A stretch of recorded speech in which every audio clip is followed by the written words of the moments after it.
Ciao ragazzi e benvenuti nel mio canale. Oggi abbiamo una macchinetta espresso caffè della Borbone. Ok? Il problema di questa macchinetta del caffè, io l'ho già smontata perché comunque ho acquistato già il ricambio, altrimenti il video rimaneva in sospeso. Quindi questi pulsanti che abbiamo sulla parte destra della macchinetta sono finti, ragazzi, non c'è nulla.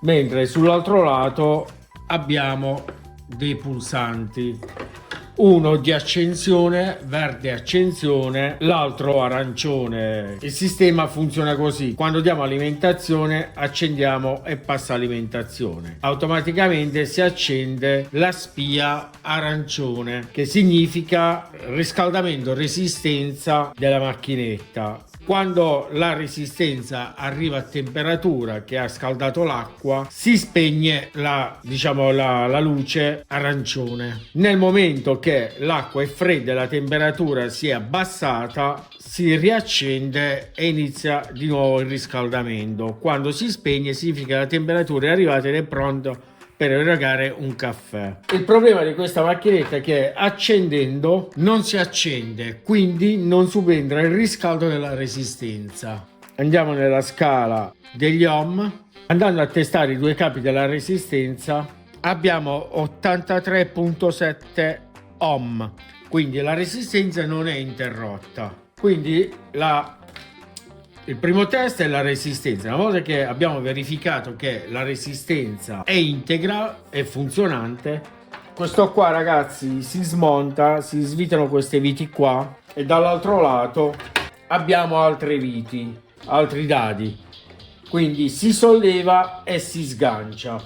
Qui abbiamo il termistore che lavora sia sul pulsante. Questo qui è un termistore di temperatura, ragazzi.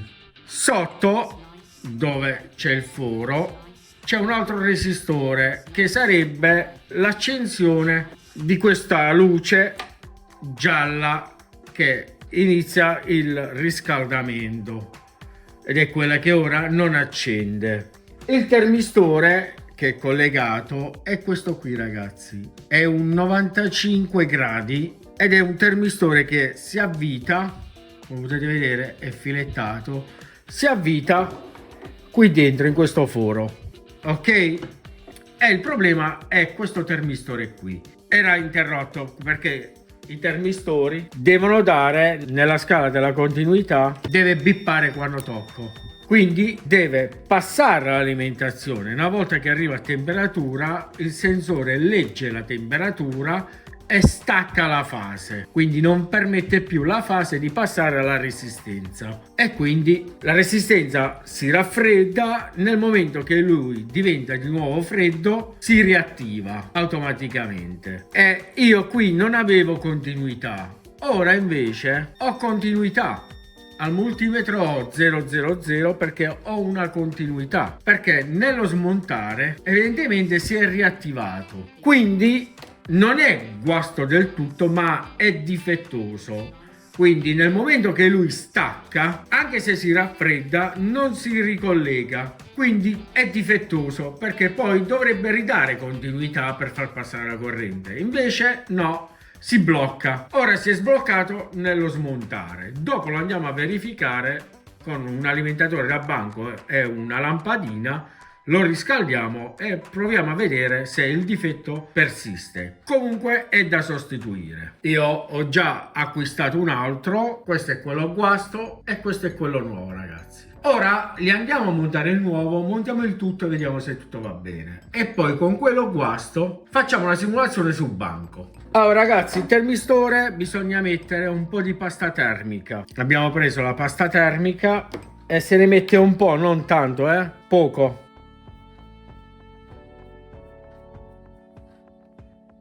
In questo modo li mettiamo anche un po' dentro e lo andiamo ad avvitare in questo modo. Ora gli andiamo a collegare il capo della resistenza e l'altro capo della sempre deriva dal pulsante in questo modo.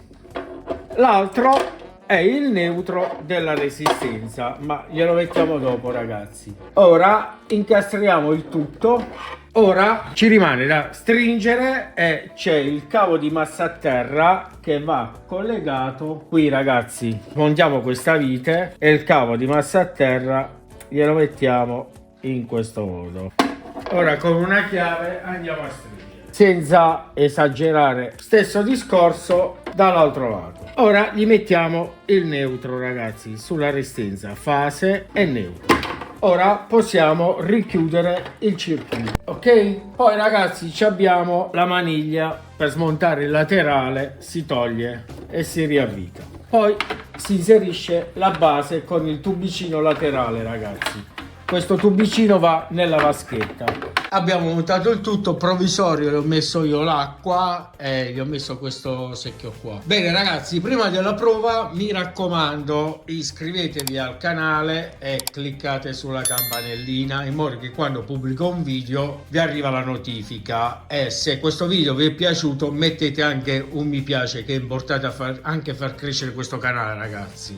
E in più voglio ricordare, ragazzi, che ho aperto le iscrizioni per gli abbonati. Chi si vuole abbonare, ragazzi, può farlo per aiutare questo canale e ci conto tanto, ragazzi. Mi raccomando, aiutate per tutto il lavoro che c'è dietro per questo, far crescere questo canale. Bene, ora diamo alimentazione, accendiamo. Si è acceso, ragazzi. Ora sta scaldando. Una volta arrivata a temperatura la resistenza, questa luce che prima non si accendeva e ora si accende, si deve spegnere. Significa che la macchinetta è pronta per erogare il caffè, ok? Significa che quando si spegne che la temperatura, la resistenza, l'acqua è bollente. E poi accendiamo e vediamo se l'acqua esce calda.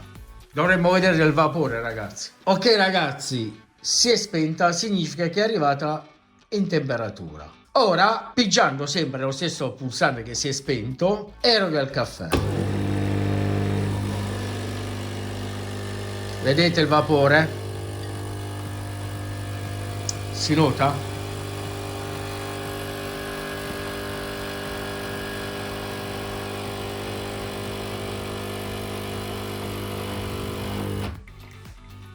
Ora si è riaccesa perché comunque si è quasi riempito ed ora si è riacceso. Fra un po' arriva a temperatura e si riaccende, si rispegne ed è pronta di nuovo per l'uso. Si è rispenta, ora riaccendiamo.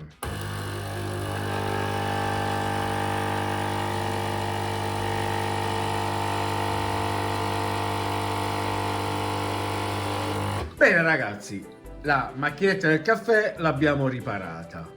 Diciamo che il problema era questo termistore qui. Ora, ragazzi, il video non finisce qui. Andiamo a testare sul banco da lavoro, dando alimentazione, riscaldandolo con un saldatore d'aria calda e con una lampadina magari messa in serie, e vediamo come si comporta dopo scaldato, se lui ritorna attivo o rimane bloccato di nuovo. Ora ci spostiamo sul banco da lavoro. Bene, ragazzi, ora facciamo la simulazione di questo termistore. Positivo in entrata e gli mettiamo con una pinzettina positivo della lampadina e negativo. Accendiamo l'alimentatore e saliamo con il voltaggio. La lampadina, vi ricordo, è 24 volt, ragazzi, anche 19 va bene. Ora sta funzionando, ragazzi. Ora prendiamo un saldatore ad aria calda, ragazzi, l'ho sollevato altrimenti scioglie il banco. Si è spento, ragazzi, avete visto? È arrivato a temperatura. Ora, raffreddandosi, si deve riaccendere la lampadina e vediamo se si blocca. Ora sta funzionando, ragazzi. Prima invece si blocca perché, ragazzi, dopo che me l'aveva portata la prima volta, dopo 3-4 giorni me la riportare perché comunque c'ha sempre lo stesso problema. Comunque era bloccato nel test, comunque che avevo fatto, lui non dava continuità, quindi si era bloccato. Quindi, visto che comunque è la seconda volta che si blocca, l'abbiamo sostituito. Ora sta funzionando, ma se lo montiamo sotto la macchinetta del caffè succede che si riblocca e quindi era meglio sostituirlo. Magari ora nel test, che comunque non gli sto dando la temperatura che arriva dalla resistenza. Infatti ora, ragazzi, si è bloccato al contrario. Ragazzi, ora si è ripreso. Comunque è sempre meglio sostituirlo perché comunque non accendeva e aveva dei problemi sia la prima volta che la seconda volta. Gli ho detto senti, lo sostituiamo e ci togliamo il pensiero. Bene ragazzi, questo era per farvi vedere anche come funziona questo tipo di termistori. Bene, niente ragazzi, iscriversi al canale e se vi volete abbonare a me fa piacere ragazzi, anche per la priorità di tutto quello, sia nelle risposte e in tutto c'è sempre una priorità a chi si abbona, anche nei video. Bene ragazzi, da Mario Tech un saluto e ciao ciao.